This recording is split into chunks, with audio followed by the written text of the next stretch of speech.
Hey, you guys, it's your girl Trinity, Yvette, and I just want to talk with Corine. Yes, my model superstar is here.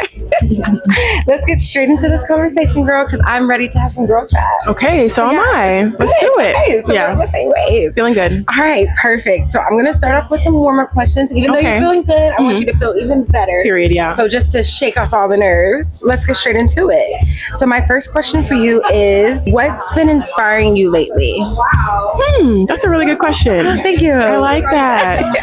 For one, I would say the city. So we're here in New York. I love to people watch. Same. You know? Oh my gosh. I love sitting by a window and just being like, where are you going? What's your story? What are you talking about? Yes, and like specifically for me on the trains, I love seeing the outfits throughout the city too. But like I just love, being on a crowded train and like looking around and like, okay, their shoes and their earrings and the way that they style their hair. I feel like I get a lot of inspiration right now from like my environment. No, same. I love a good I'm a dilly-dally type of girl. I like to just walk around and just watch, just look and see things. I don't know, on the train sometimes I try to act a little mysterious. Yeah, Like you don't know where I'm going, but I feel that vibe. I like to people watch as well. So you're not alone. No. Oh yeah. I feel like it's a very common thing. Even if you say you don't people watch, I don't know. You be people watching. They be lying. Okay. Next question. What's one word that describes your current season of life? Wow. I know you gotta scoop it all into one. This is going to sound kind of interesting, but I want to say fun. Ooh. I really want to say fun. I'm having a really great time. I'm just living, I'm just taking everything as it comes. I'm trying not to stress myself out too much. Yes. Trying not to overthink. Yes. It's like a lot of things that I'm doing are just fun. Yeah. Fun. I feel very free, like very free flowing. Yes. Yeah.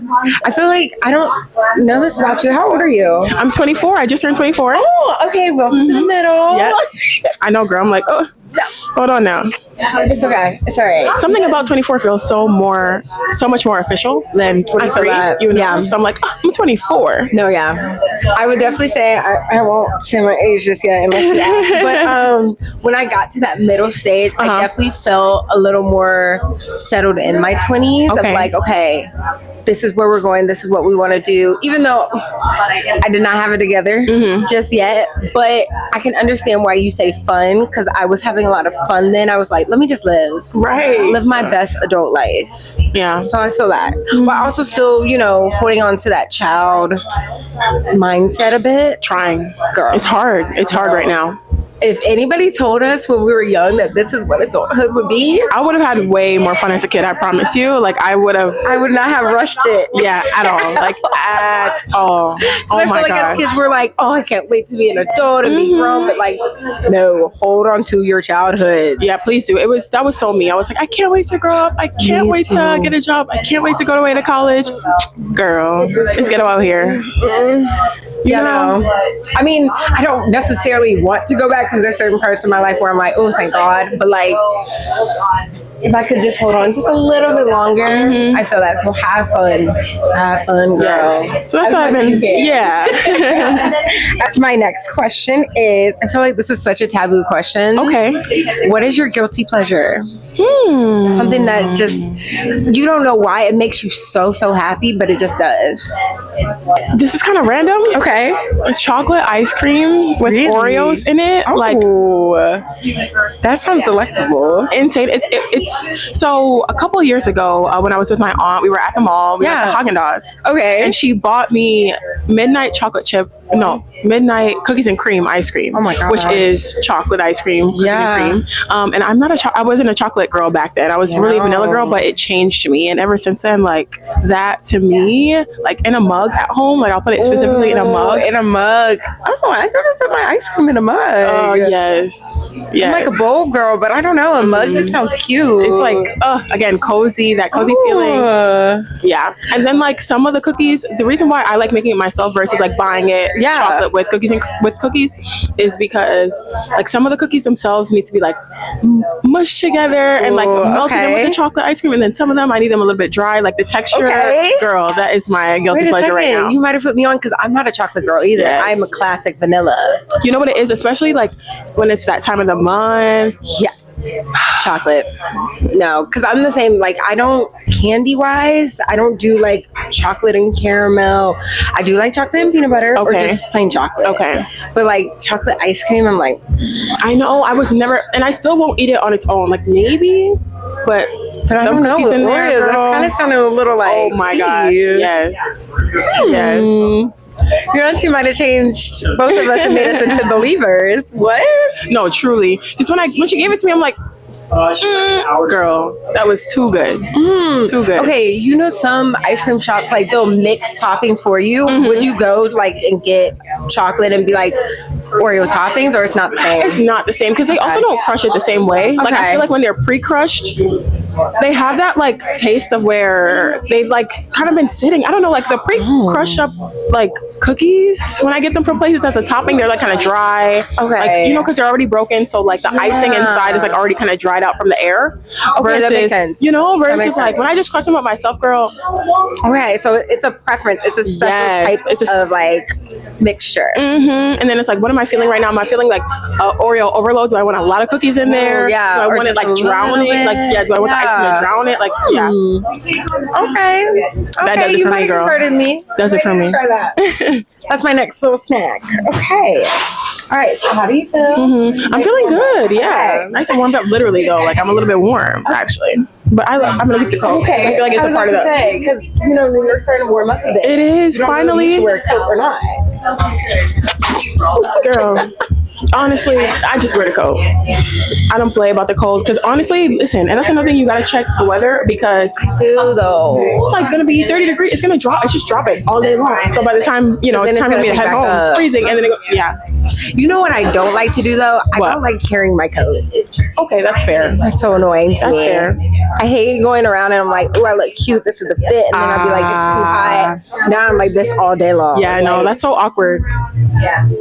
I hear you. I'm over it. But if you get a little toasty, please let me know. Take off your coat. I will. Thank you. All right. So enough of warm-up questions. We're getting straight into it. So now I just want to talk fashion. Okay. So of course, Miss Ma'am is a model. Can't you tell? So I made sure to mix my fashion questions with modeling, of course, because what is representing fashion without its models? Hello. So yeah, you have to. So they're kind of mixed around, but my first question is, what does fashion mean to you beyond the clothes? Okay. For me, I will say, of course, it means like self-expression. I think it's just so fun to see how different people express themselves. Yeah. Yeah. Just all about like you as a person. I feel like, fashion aside and like how your fit looks aside and all that. It's like how you feel. And I will say I'm really infatuated with designers themselves. I think that they have the most interesting brains of like really anyone out there. So when I think of fashion, I think of them, and I think of just like how they live their life to the fullest. Yeah. And they show it in their work and they show it in their lives. And I'm really inspired by that. And I'd say like that's what really pulls me into fashion. Is just like, hey, I'm just being me. I'm embracing myself. Yeah. Yeah. I feel like honestly that's really important, especially for like designers coming up. A lot of times they'll pick models just because they're like, okay, they make my look come to life. But I feel like it's also not only making the look come to life, but also getting models who actually care, who actually want to know like, what are your process, or how did you come about this? I want to convey it in the right way. Right. And I feel like you're a model that definitely does that for sure. Thank you. I feel like it's kind of hard to do, especially, when we think about Fashion Week and we think about like the chaos around that, right? It's just like, I'm going to so many castings and then I'm going to fittings and then I just have the shows, and I feel like I don't have enough time to sit down and like, okay, what does this specific designer like? And like, how can I portray their specific collection? Because it's just like, okay, well, I have another show in 4 hours, So, and then another thing too is like, oh, girl, one of the things I hate about modeling, or hate is kind of strong. Okay. One of the things I dislike is the fact that we don't get to see ourselves in our look for long enough. Sometimes I get, backstage, I get fitted, and then it's just like on the runway. There's no time to look in a mirror. There's no time to like feel the look out. Like, I really think that that's something that we're missing, because it can really help us as models make the clothes even better, even stronger. But we don't have enough time to sit in them and like feel ourselves in them and like yeah, like how do we feel? What does it represent? Even like sometimes I feel like with especially Fashion Week, you don't get that time to like sit down with the designer and be like, what exactly do you want? They'll kind of do like maybe a broad speech to all the models, or even like during a walkthrough, they might quickly kind of be like, this is what I want. And pretty much just take in what they give you and be like, okay, I gotta make it work.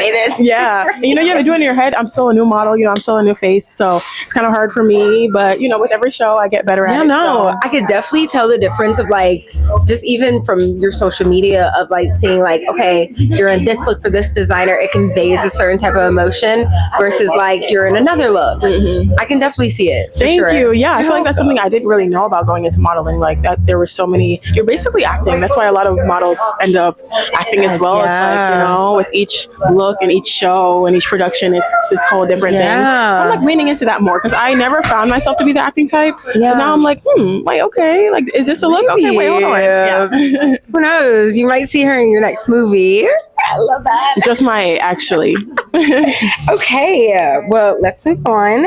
So, I feel like you kind of answered it, but I'll still ask, what's something people don't realize about modeling on the runway? Okay, I'll give you another one. Okay. So a lot of people assume that because I'm tall, like, you know, I'm just a perfect model. Like, yes, I'm so tall. It's perfect. It's perfect. Girl, sometimes, like, there are times where I'm way too tall.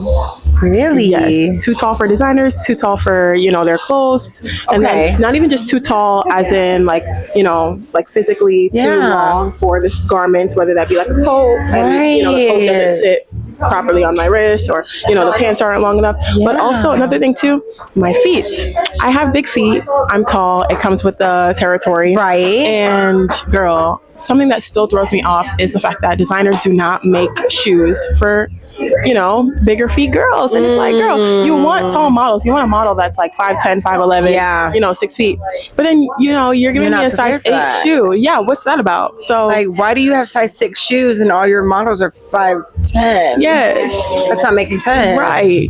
So, yeah, a lot of the times on the runway, you won't know this, but especially those taller models, they're probably struggling in their heels. I've had a lot of shows where, girl, they're throwing me in shoes that are size like 9.5, 10, and I'm a 12. I'm a comfortable 12. So yeah. Girl, what? Yeah. Where do you buy your shoes? A couple different places. Right now, Akira. Okay. Good spot. Akira. Where else? If I'm like in store, Nordstrom Rack is really good for like basic nice heels, Nordstrom clean. Rack, DSW can be a hit or miss. I like to pop in there sometimes. Yeah, I'm just kind of all around. Interesting, because I'm like size 12. That's a rare size. Yeah. Woo! It's rare in fashion for some reason. I'm like, I get to the, you know, the casting or whatever, and there's been shows where I've just been cut because my feet are too big. Yeah, girl. Because I literally can't fit the shoes. So if I can't fit the shoes, then I can't. Do you experience more designers? Because, so I've done a little bit of runway, even though I'm a lot shorter. Period. But I've done a little bit where most of the time, a lot of designers will ask you to bring in your own shoes. Yeah. Are you experiencing more designers who actually want you to like wear their shoes? Honestly, it depends. I find that I don't know how to put this, like maybe higher end shows, they want their shoes. Like it's very strict because, you know, either for like maybe the look, there's a partnership within the look, right? So there's been times where it's like, oh, well, we're collaborating with the shoe designer. Like you have to wear these shoes. Or, you know, these are our shoes. Like if it was like an Akira runway, like you have to wear Akira shoes. So, I don't get too lucky with that, but sometimes. And it's like, oh, it's a breath of fresh air. Like, okay, perfect. Like, I have the heels, girl. I'll bring them. We're good. I got them. Don't worry about it. Don't cut me. Okay, that makes sense. Especially because I've been a dresser for certain brands and stuff, and they do work with shoe brands, and they'll be like, you have to wear these shoes. And they're not budging at all. At all. Like, I've been literally cut. Like, I was dressed backstage, about to get on the runway, couldn't fit the shoes, and the designer was like, no, we got to find another model. Like, take the clothes off. I was like, oh, okay. Yeah, girl. Dang, that has to suck though. Yeah, I think that's like right before. Ooh. Yeah, I think that's another thing that people don't really realize about modeling is like there's so many decisions that are made so last minute, just all over the place. Like it's not all glitter, it's not all glamour. The look that you love could be switched within seconds on the runway. Woo. Yeah, I feel like a lot of people, especially people getting into modeling, don't realize how much goes into modeling. Because even when I ask that question of like, what do you think is the one thing people don't realize? I don't think people realize the technical parts of walking runway. Yes. Some just think like, oh, it's just a walk. No, it is not. It is. You can't walk on the street like how you walk on the runway. No, and that's another thing too, right? Like there are different walks for different designers, for different looks, and that's something I'm still getting used to, is practicing those different types of looks, right? Yeah. We talked about Victoria's Secret open casting before this, right? So that's like a more sultry, sexy, fun walk, right? And then we have, you know, your designer that is like a high fashion. They want like a really strong, bold, fast walk. You know, you have, and then you have everything in between. So that's true. Because like, for example, Victoria's Secret, you can blow a kiss at the end. You cannot do that on a Mugler or a couture type of. No, they would literally would never ask for you back ever again. You're cut. How dare you blow a kiss? Absolutely not. Very true. Well, I hope the future models are listening to this, because it's not as easy as you think. It's not. I promise it's not. I truly promise you it's not. It's getting used to it, but you know, it's fun. So you do it gracefully though. Thank you. You're welcome. I try. Next question. What makes a look feel powerful to you? Sorry, I was in and out with. First of all, when it fits me really well, you know, or it's something that it's like I would wear myself, you know? Yeah. Oh my gosh. When they put me in something and I just feel empowered when I put it on, oh my, like my walk is going to be 10 times better. I'm sorry. It has a feeling to it. Yes. I agree. The first thing you said too, like when it just fits you, like it was kind of made for you. Absolutely. That's a different feeling. That's a whole different feeling. Yes. And that's what's something that's so fun about modeling that I didn't realize beforehand is there are some times where the look that you're wearing, it's like made to you. Like I have looks that were made to my exact measurements, to my body. And I think about them because they're just floating around with the designers now, but I'm still like, well, it's kind of mine. Like it's not really mine, but like kind of mine because it was made to me. Like they should just name it after you. Pretty much. Okay. Don't even worry about it. Just put it to the side. Just keep it for me, you know? Whenever you're ready for it, they're like, I have your look. Exactly. I love it. I love it. One more question with fashion and then we'll go ahead and move forward. Okay. So how has modeling influenced your personal style off the runway? Oh my goodness, this is a great question. Girl, modeling has just influence, I don't know if that's the right word. But modeling has changed a lot of things in my life. So of course my personal style, because I get to try on all these different looks. Right. I take inspiration from those all the time. I didn't even get to mention that before when you asked me like what inspires. You know, my style, girl, the clothes that I put on all the time. I'm like, ooh, wait, I never thought that, you know, this pattern would look like this on me. Right. Or, you know, this cut or this dress or like, you know, things that I would never, ever pick up in a store that I get fitted in. I'm like, wait, actually, that's a look. I like this. That's one thing. And then another thing too, modeling has just changed the way that I show up in life. I'll say it like that. Because as a model, you're just expected to be aesthetic 24/7. Yeah. So I'm working on that because I like to tell people I'm that model that's a retired athlete. Okay. So when I first started modeling, and the people that have seen me in real life, they know that this is very true. I would go everywhere in sweats. Oh. Everywhere in sweats, like very whatever. Yes, very casual, calm. What's the word? Like overly comfortable. Yeah. And now I'm learning like you have to put in some effort. Okay. Like the outfit, even if it's comfortable, it still has to be cute, right? The way that I show up, you know, even if I just throw on a little bit of makeup or just good skincare, make sure my hair looks good, make sure my nails are done, all the things. Very important now. You know, my skin, on my hands, always carry lotion, like the little things. I pay attention to now. And I think that that's what makes people like what's really cool is all the time I would get stopped on the street. Oh my gosh, do you play basketball? Do you play basketball? Da, da, da. And now it's like, oh wait, are you a model? And I'm like, yes. I love that. Do you ever find yourself kind of doing your model walk on the street? Very little. Okay. Like, you know, you save it for the runway. I like to save it for the runway. But once in a blue moon, if I'm really feeling myself, it's a good day. New York, it's just too many people, girl. So it's just like I get overstimulated so quick. That's understandable. A little bit once in a while, I'm like, Yeah. Like if there's a clear street, you got your music playing, you're feeling good, you're like, you know what? I have no choice. Strut. Yeah. Okay. All right. Fair. I'm glad I'm not the only person who does that. Alrighty. So enough with fashion now. Now I just want to talk you. Okay, period. So my first question is, what's something you've learned about yourself through modeling? That's a good one too. Thank you. Biggest thing is like I learned that I can really do whatever I want to do. Whatever I set my mind to, I can do. Yeah. You know, I tried to start modeling back in college. Okay. Didn't really work out well for me. Really? Yeah. Oh my gosh. Interesting. Okay. And so picked it back up after I graduated because I'm like, okay, girl, I'm free. Like, let me try this again. Now that I'm back in New York too, because I was in DC for school. Okay. And so, I mean, it literally took me. February was my first ever, February of last year. That was my first month modeling. And then it didn't take me long. Like by September, I was in Vogue, girl. So I think that it just eat that college. hello. So now what? Right. Yeah, I think it just taught me that, like, I mean, before I always had this confidence in myself that I could do whatever I want, but like it's in a different way now because modeling is so competitive, and because I'm independent and I'm in rooms with people that have been signed with our agency and have been modeling for years, and to be in those same type of rooms and be with those same type of experiences, it's like, okay, yeah. I feel like it's very easy, especially in the modeling world, because I've been to castings and stuff where you look around and you're like, oh, right, okay, so we're all going for the same thing, but it's like it's easy to kind of compare yourself. But I think that's your superpower, is just your individuality. Absolutely. Like who you are, what you look like, whether it's how tall you are, what your hair looks like, how you speak, I think makes a difference. Right. I think that modeling just taught me to really just embrace myself to the fullest. Yeah. Right? Like I don't need to look like anybody else. I'm happy that I look the way that I do. Yeah. Like I get booked because of the way that I look. Exactly. Okay? I shouldn't be comparing myself to anyone else. Yeah. You know? That's what they want. They want you. Exactly. Okay. Good.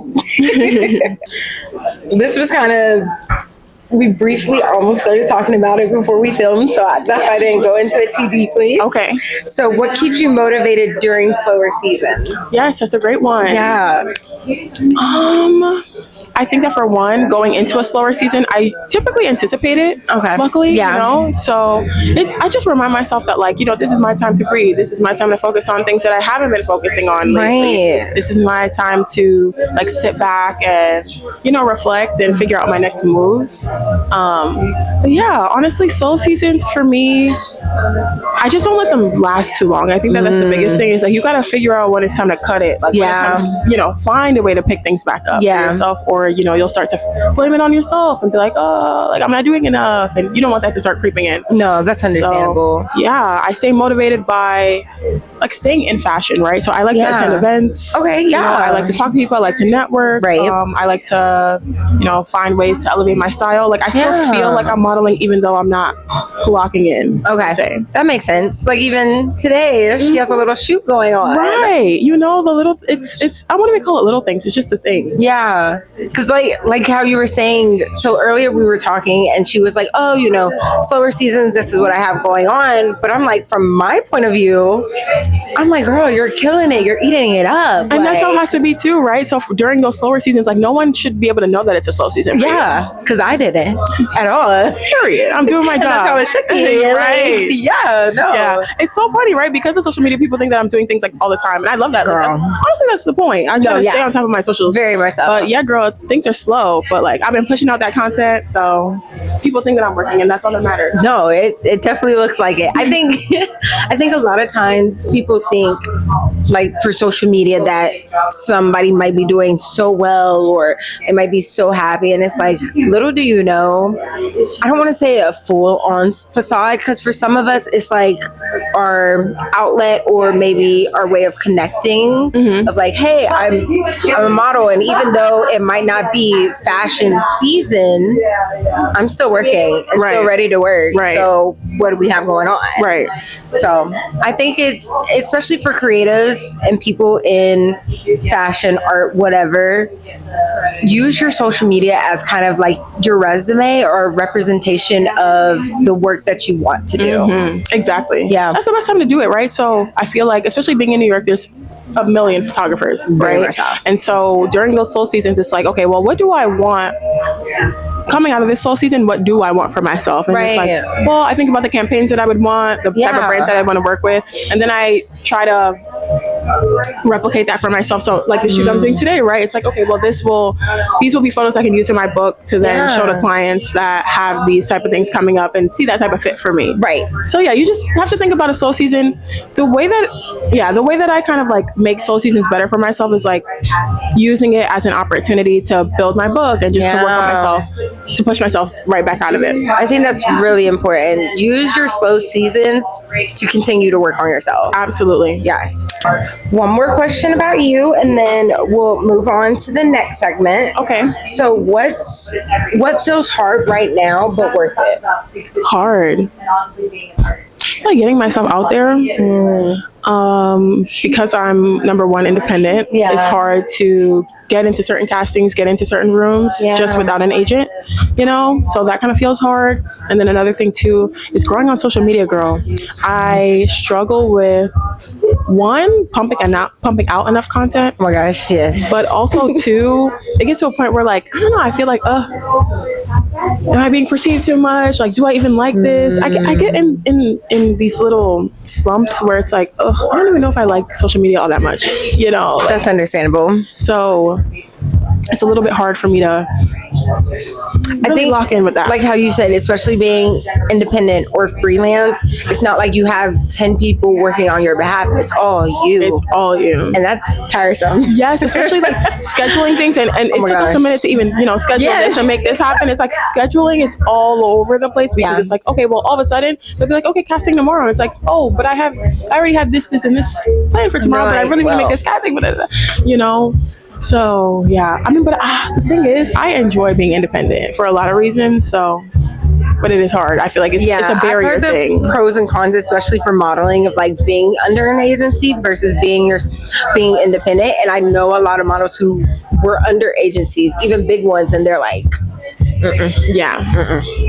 So enjoy while you can. Thank you. I am, girl. I am, because I think another thing too that being independent has done for me, it's made me like learn the industry on my own, right? I feel like if I just got signed from the jump, my agent would be doing everything. Right? Versus me, where I'm coming into it, I'm learning how to communicate with designers, and communicate with clients, and the inner workings of things, and negotiating, like all that type of stuff I'm figuring out on my own, which is great, because if I just had an agent doing it on my behalf, I wouldn't have known. You wouldn't have known any of that. How any of it works. And even like, who knows, you might find an agency that really fits for you very well. That's the plan. I mean, even though like, they'll be handling stuff, and not saying that they would mistreat you or like lead you astray, but they can't get the flip on you because you already know. Exactly. You're like, I know how this goes. I know how this is run. So what are we really talking about? Right. But yeah, I think that's where a lot of my confidence stems from as well. It's not just like my aesthetic and just how far I've come, but also just knowing that like I can handle the business on my own too. That's a good thing. I feel like everybody going into a creative field, even though it's hard, it's tough, but I think there's importance about doing it on your own first before actually going under somebody, because then you know what you're getting into, or even like how to handle it on your own. Like right now I'm freelance, and I feel like there's a lot that I'm learning that if I do go under an agency or something like that, or if somebody's like, you're full on with the brand, I know what I'm talking about. I know what I'm doing. You can't try to sugarcoat it, right? I know what's going on here. Exactly. So that's important. So I have one more segment I want to talk about.